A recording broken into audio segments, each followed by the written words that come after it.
Imagine this. A young girl sits quietly in a small, dark room. She is only 13 years old. Outside, the world is full of fear. But in her hands, she holds a simple gift. A red and white checkered diary. She opens it. She begins to write.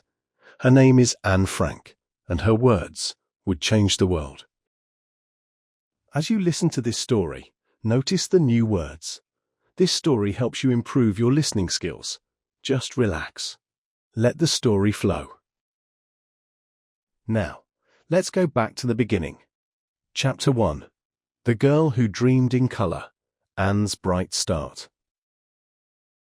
Anne Frank was born on June 12, 1929. Her home was Frankfurt, Germany. She was a happy baby. She had bright eyes and a big smile. Her father's name was Otto. He was kind. He was calm. He loved books. Her mother's name was Edith. She was gentle. She was strong. She loved her family. Anne had an older sister named Margot. Margot was quiet and careful. Anne was loud and full of energy. She loved to talk. She loved to laugh. She loved to ask questions. Why was her favorite word. In 1933, things changed in Germany.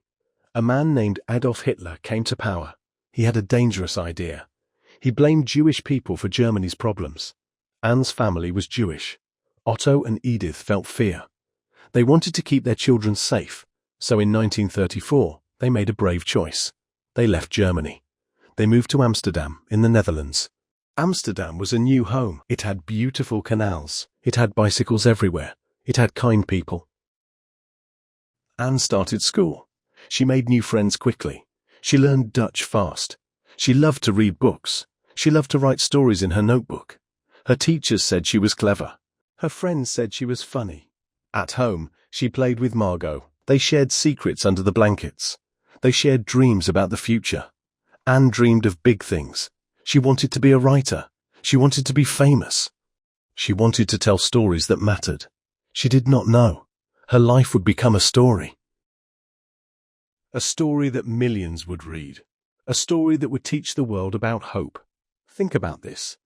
Even as a child, Anne had a gift. She saw the world with clear eyes. She felt things deeply, and she had the courage to write them down. As you listen, notice words like dream, courage, hope. These words will help you understand Anne's heart. Simple words, big meaning. Anne loved the sun in Amsterdam. She loved the sound of church bells. She loved the smell of fresh bread from the bakery. Life felt good. Life felt safe. But the world was changing, and change was coming, fast. Chapter 2. When Shadows Fell. Fear Knocks on Anne's Door. In 1940, the war came to Amsterdam. German soldiers marched into the city, boots on the street. Loud voices, flags everywhere. The Nazis took control. Life changed overnight. New rules appeared, like walls going up. Jewish people could not go to parks. They could not go to cinemas. They could not ride trams. They could not visit non-Jewish friends. Anne and Margot had to leave their school. They went to a special school for Jewish children. Anne missed her old friends. She felt different. She felt alone. The worst rule came next. Jewish people had to wear a yellow star, a star with the word Jew on it, sewn onto their coats, visible to everyone. Anne looked at her star. She touched the rough fabric. She felt confused. Why me? She wondered.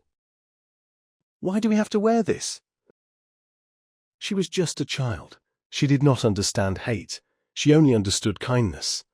Fear grew in the city like a cold fog. Jewish shops were closed, painted with angry words. Jewish businesses were taken. People disappeared in the night. No goodbye. Neighbors stopped waving. Hello. They looked away. The streets felt colder. The air felt heavier. Even the birds seemed quieter. Anne tried to stay strong. She played card games with Margot. She read adventure books. She wrote in her notebook about her day. But at night, she heard the trucks, heavy engines, doors slamming. She heard the shouts.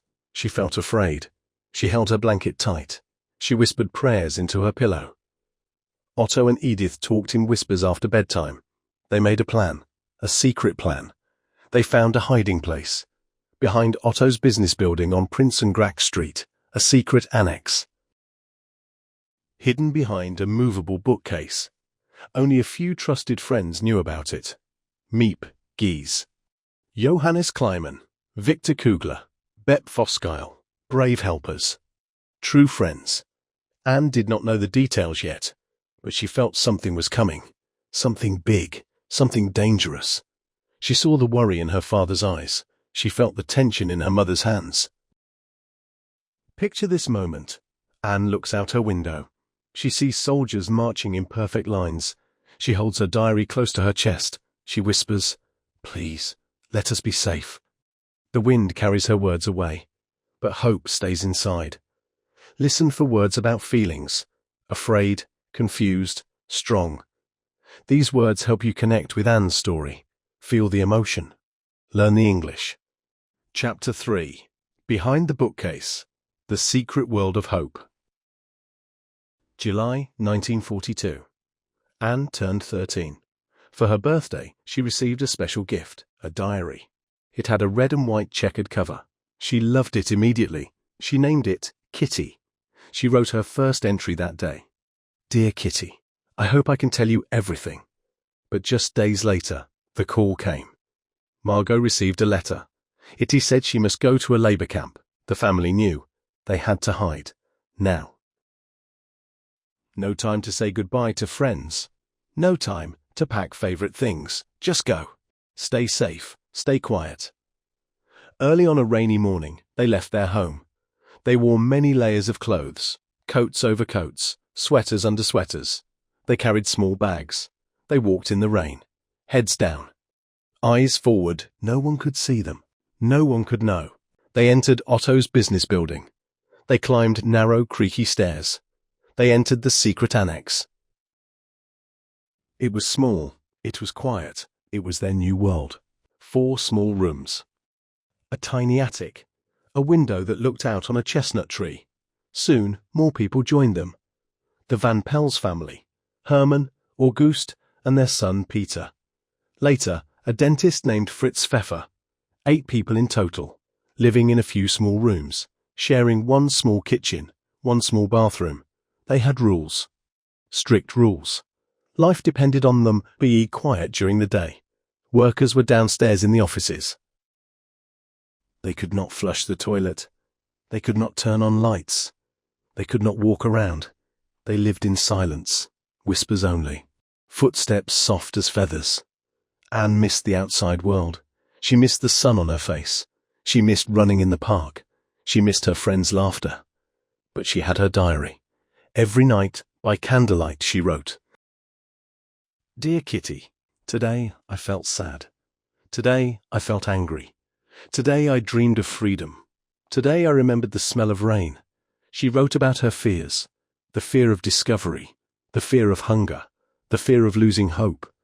She wrote about her hopes to see the sky again, to ride a bicycle, to hug a friend. She wrote about growing up, about arguments with her mother, about feeling misunderstood, about finding comfort in Peter. They talked on the attic floor. They shared dreams. They shared silence. It was a small light in the darkness. Anne grew in the annex. Her writing got better. Her thoughts got deeper. She asked big questions. Why is there war? Why do people hate? Is goodness real? She searched for answers in her heart. The people who helped them were heroes. Miep Gies brought food. Johannes brought news. Victor brought courage. Bep brought kindness. They risked their lives every day. For 8 people they barely knew. For love. For humanity. Anne wrote about them too. She was grateful. But living in close quarters was hard. People got tired. People got angry. Anne sometimes felt lonely, even with 7 other people. Lonely in a crowd.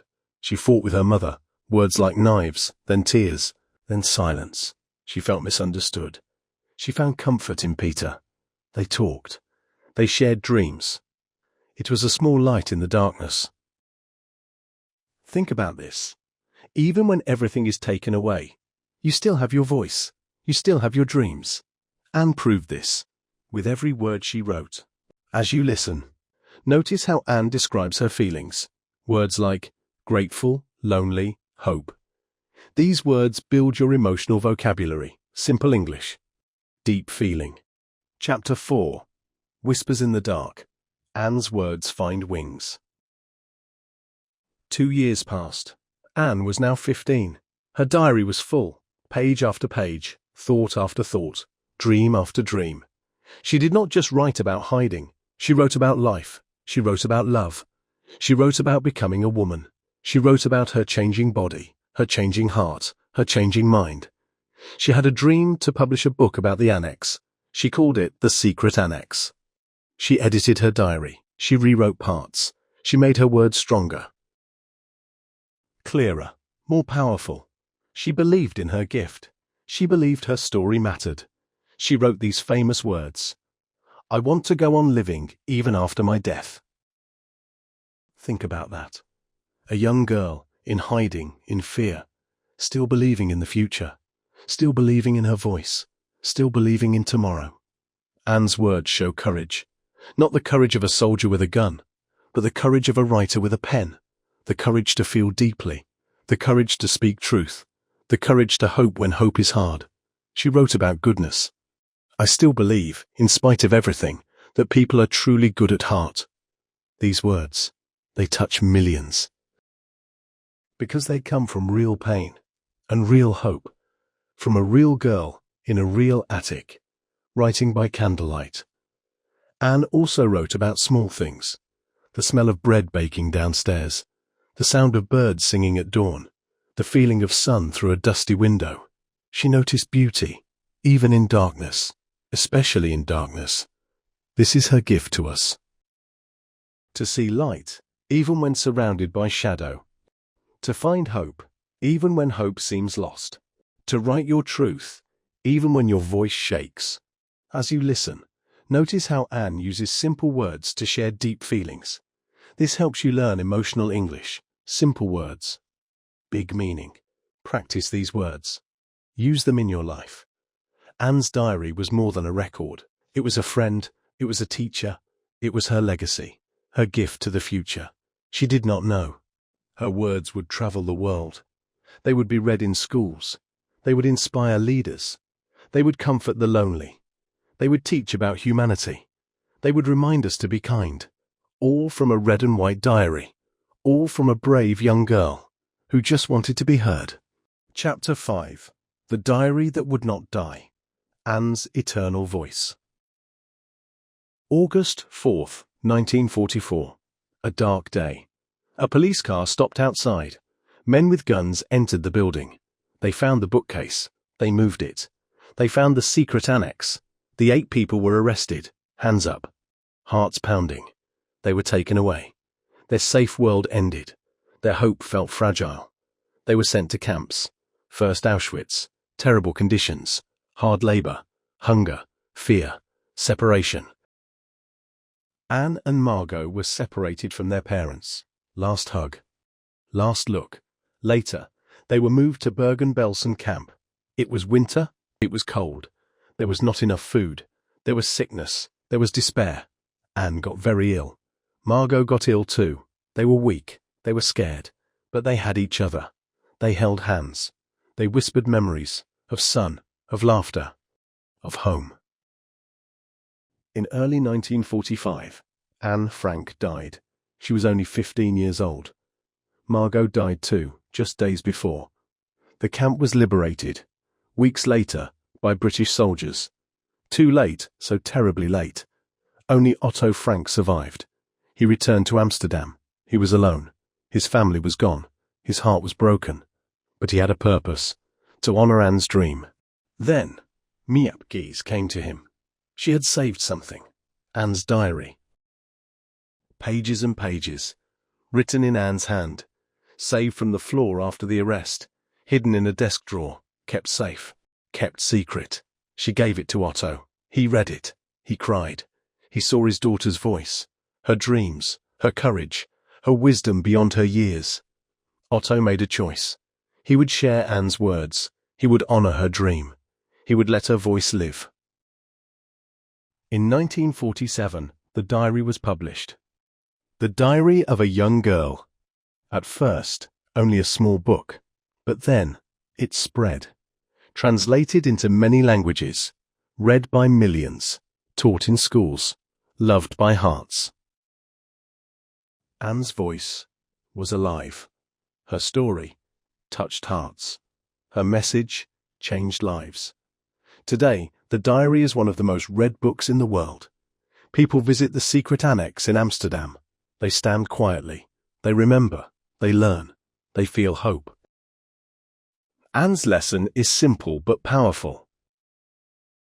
Even in the darkest times, one voice can matter. One person can make a difference. Hope can survive. Love can last.